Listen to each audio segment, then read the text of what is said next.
Hey nerds, Farmer Jesse here. Welcome to Growers Daily, your daily dose of ecological farming insight. Today, we are talking mostly about frost protection, and not from me, but from like frost. And we take a question about naked garlic, or more specifically, when you harvest too late. So let's do it.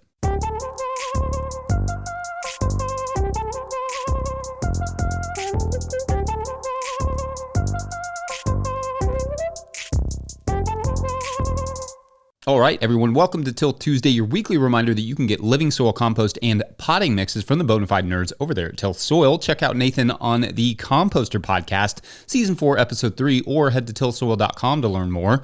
I hope you all are doing well and feeling well, all those good things. We hope the gardens are going great too. You can always show us by uploading a 20-second farm video clip to Dropbox or Drive and sharing that with Farmer Mike at notillgrowers.com. Always love seeing those. Anyway, today as we creep into the fall here, or the spring elsewhere like the southern hemisphere, frost protection starts to become a part of gardening, especially if you are a market gardener trying to push the season at all, but even if you're just a new grower trying to figure out what the heck the seasons even are where you are in your context. You might need to have frost protection in mind. Now, in this first segment, I'm going to talk a little bit about what some of the options are, both synthetic and more natural, for quick frost protection. And then what we're going to do, and this is a little bit of an audible for Mike, in the second segment, I think we should visit an old video that I did all about all the different types of row cover so that you can understand what the differences are between AG30, AG19, etc.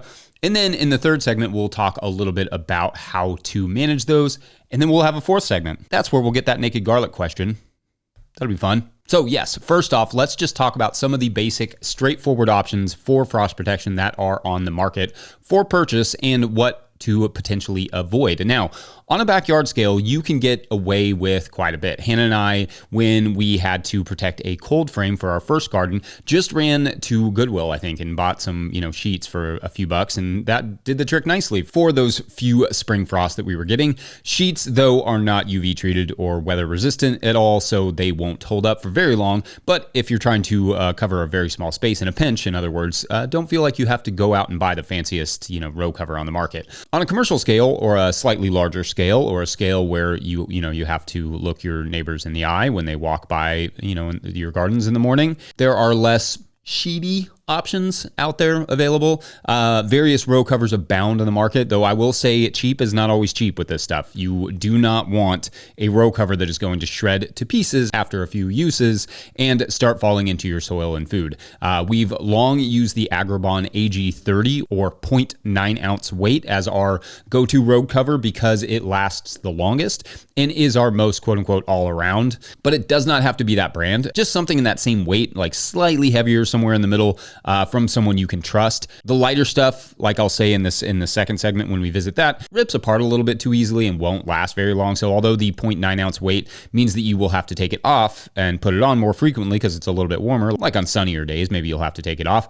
That slightly heavier weight means it will also last many more seasons comparatively and go down to colder temperatures, which is good because we are talking essentially about a plastic product. And I suppose that is where things like burlap come into the picture. And Ben Hartman has been really doing some great and successful experiments using, for instance, 10 ounce burlap for some frost protection. He has a new book coming out on plastic-free farming soon that I got to read, in fact, and it has me fired up to do more and more non-plastic stuff. So stay tuned for the book and for those trials, of course. In reality, though, people successfully protected crops from, frost long before plastic was ever invented, right? Everything from glass cloches, like you can see in this 1877 Gustave Caillebotte painting, and straw mats and cold frames and all sorts of creative things have been used, just forever. If you want to get away from plastic, looking before there was plastic is a good place to start. Many great innovations to be rediscovered there. In terms of buying any product, always buy at least a few feet wider and a few feet longer row covers than your beds. If you're using hoops, you will have to calculate exactly how wide based on the height of the hoops. In fact, I would recommend just using the greenhouse plastic formula over there that our friends at Tunnel Vision Hoops provided that I will link in the show notes, and then add a few feet to the width and, like about extra 5 feet to the length for each bed that you want to cover. That'll pretty much do it. So yes, there is plenty of room for creativity and innovation in this arena still, and we'll touch a bit on that in the third segment. But up next, we're going to go visit Old Me and see what I had to say about row covers. I honestly don't 100% remember. I'm sure it was good. Hope it was good. BRB. Today's episode is brought to you by Holden Tool Company. Holden Tool Company is a family-run business specializing in high-quality hand tools and small batch manufacturing for growers of all kinds. They offer forged hoes, forks, scythes, sickles, pruning tools, orchard tools, and forestry tools featuring traditional European designs that are hard to find at ordinary garden centers. These tools are practical, durable, and made for people who typically do work by hand. Holden Tool Company provides thoughtful customer service, helping you choose the right tool for your body, crop, or task. Find them online at farmandgardentools.com and use the code NTG26 at checkout. That's farmandgardentools.com. All right, back to the show.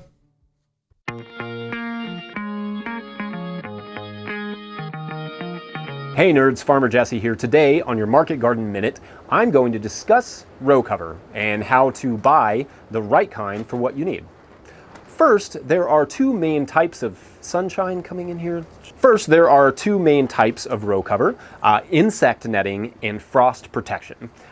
Insect netting can be very light, like Agribon's AG15 or anything between the weights of 0.45 to 0.55 ounces, but I'm going to encourage you to stay away from most row covers that are lightweight and billed as insect netting.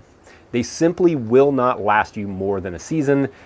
Instead, for insect netting, I highly recommend you buy something like Protect Net. And I want to be clear, this is not a sponsored post. It's just genuinely an effective product that I like. Protect Net is definitely more expensive than most row cover by a lot, but it will last you years and years more than the really lightweight row covers. Plus, it does not hold in nearly the heat that row covers do. So in the late summer, when you're planting your fall brassicas, for instance, and you want to cover them from harlequin beetles, something like the Protect Net will not smother them, whereas even the lightest of row covers can do that. Now, for frost protection, starting on the lighter end, something like the Agribon AG19, which is 0.55 ounces, is fine for really light jobs, say protecting lettuce in the spring from a light frost. It's good for that. What it should not be used for is long jobs like overwintering, something like kale, because its lightweight will lead to row cover eventually breaking down under the sun and the wind and the exposure and all those things. Wind like this is trying to break down this video. The next leap up that you will commonly see is Agribon AG30 or 0.9 ounce weight row cover. This is my total go-to row cover. It will protect crops into the mid-20s in Fahrenheit, so around -3 or 4 Celsius, and if we're getting colder than that, I can just double it up. The last weight that is worth mentioning is that 1.5 ounce or Agribon AG50. This is a very heavy weight and will be good for overnight protection and cold winters in the field. Just keep in mind that the heavier the row cover, the more light transmission you lose. So growth, if you're looking for growth, will slow down tremendously. If you're just protecting crops instead of trying to grow them, as is common in the winter, because you've already grown them to the point where they're harvestable, then that heavier row cover is going to be fine. Some real quick buying tips: never buy row cover just to cover one bed at a time. The wider you can afford within reason, the better. I like to be able to cover a minimum of 2 beds at once, at least, with wire hoops. For hoops, I use 9-gauge wire rolls cut into lengths at least double the bed width. So for an 18-inch bed, roughly 60-inch hoops is fine.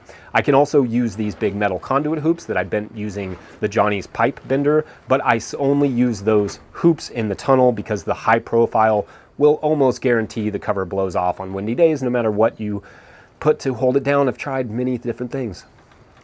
I kind of wish I had some square sort of flat hoops because the arch can be difficult for covering, but I do like these tall arched hoops in the spring for tomatoes in case it dips into the 20s after I plant, which it sometimes does that. I don't know why. All right, 5 inches of rain last night. Let's see how the farm's done. We've got some runoff into our pathways here, and things are definitely wet, but there is nothing's underneath water. So I'm going to count that as a win, and I definitely think our no-till system, broad forking, and lots of compost have paid off.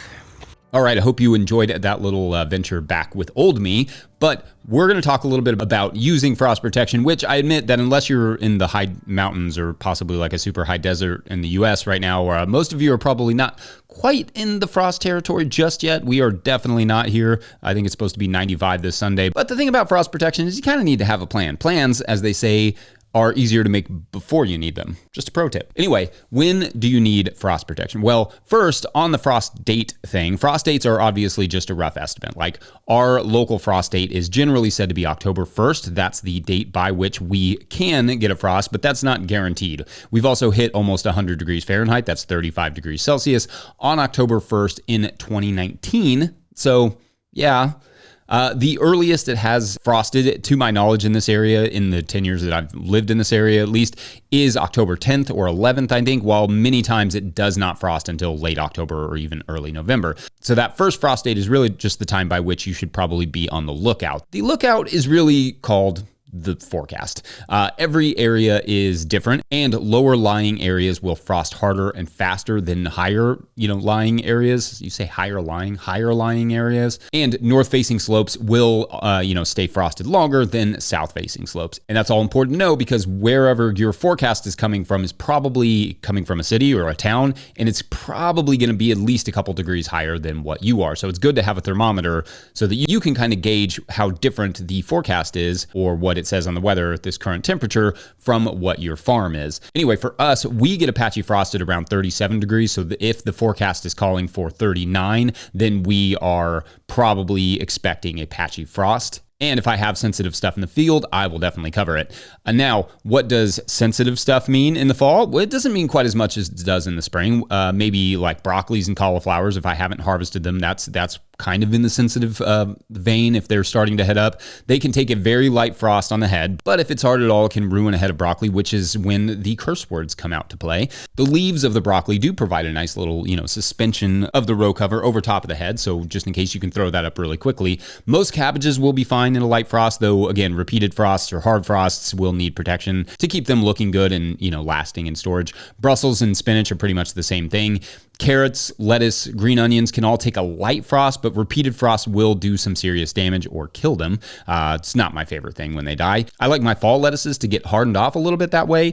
So I welcome the, first patchy light frost to hit the tops of those lettuces and keep them uncovered unless it's threatening lower 30s in the field or below 24 in the tunnel. So around 0 Celsius in the field or -4 in the tunnel in Celsius.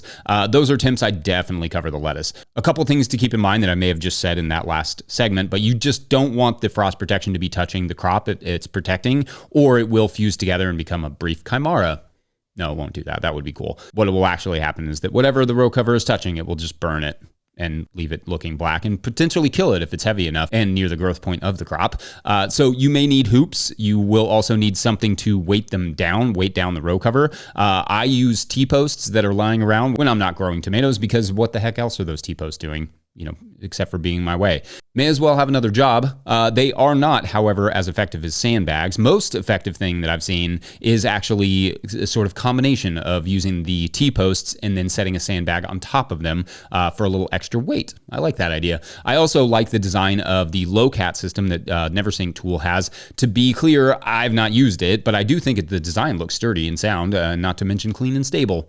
Again, it's perhaps less sheety. Now, could you just throw some straw over top of some stuff in a pinch to protect it from frost?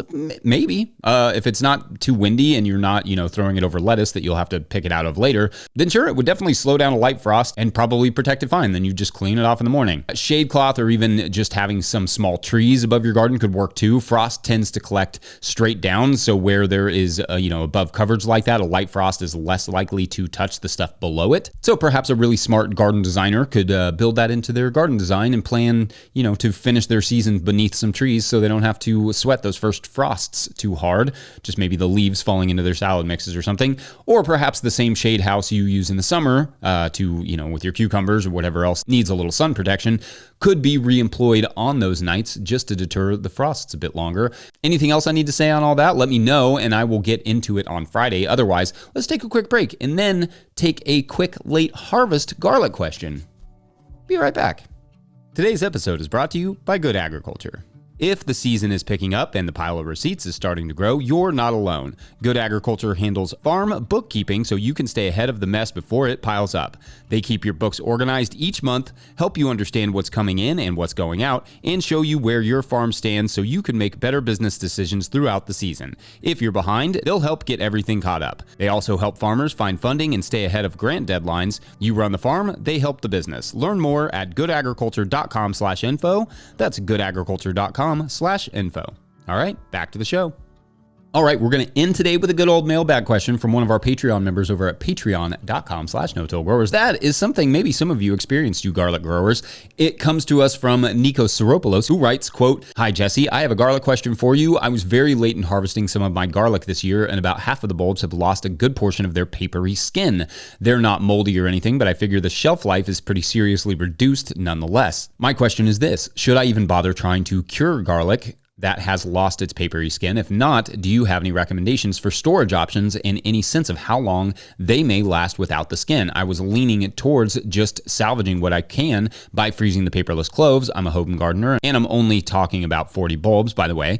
Thanks so much for your help." End quote. All right, great question. So indeed, when you wait a little too long to harvest your garlic, especially in wetter regions, the paper, also called the husk or the scale or the skin, on the outside of the bulb can effectively dissolve at least to the point where when you pull the garlic out, the paper doesn't come with it. The paper, however, is important to the curing and storing of garlic as it helps to regulate moisture and oxygen.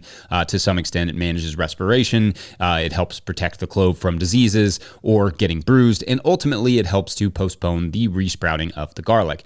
That's why we don't suggest waiting until the plant is entirely dead, but rather closer to that 50 to 65% brown stage before harvest. You want that paper intact when the bulb comes out of the ground to have long-term garlic storage and good curing. However, all is not lost if you should get behind and not get to your garlic in time. You may get some disease by having your garlic naked like that. You may get some premature sprouting, etc. But in general, there are things you can do now to preserve it. For what you plan to eat, I might go ahead and store it somehow, like you suggested with the freezing, or also pickling or dehydrating. Just obviously do any garlic and or other food storage stuff safely.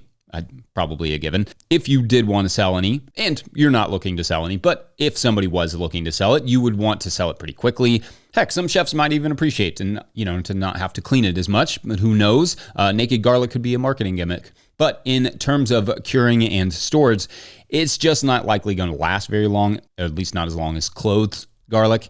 I might even stick some of it in a perforated bag in the fridge for yourself just to preserve that garlic as long as possible.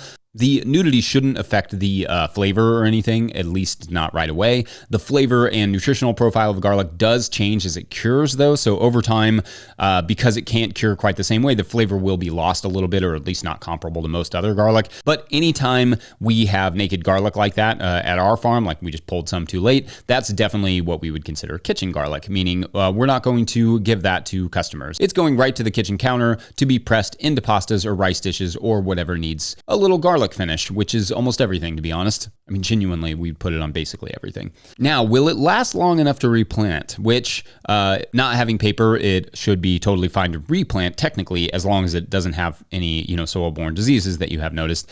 And the answer to that is maybe. I think if it's in the fridge, or at least in a cool area until October, or like whenever you typically plant your garlic, wherever you are, it should be fine. Or you just monitor it and keep it roughly, at cellar temperatures, and then yes, it should be okay to replant. I can't make any guarantees there. I've not tried to keep it that long, so it's hard for me to say. But if you can manage the moisture a little bit with a perforated bag, perhaps, and the temperature, you can drastically increase its lifespan. So maybe. Anyway, I know that's not super reassuring, but hopefully it's at least helpful and will be a good reminder for everyone next year to get that garlic out on time. Otherwise, I think that's it for this till Tuesday. Don't forget, No Till Growers is a nonprofit 501c3, so donations are tax deductible and greatly appreciated. Please make sure to like and subscribe and or follow wherever you're getting this podcast. That is an easy way to help us out as well. Enormous thank you to all of our show sponsors. And if you'd ever like to sponsor the show, you can reach out to Farmer Michelle at no-tillgrowers.com. Big shouts to Michelle. Big shouts to the No Till Growers Board of Directors. Big shouts to Willie Breeding for the theme music, Mike Hilbert for the production help and editing, and my wife Hannah for absolutely everything in the world. Also, shouts to Epidemic Sound for the background music that you can hear while I get a drink.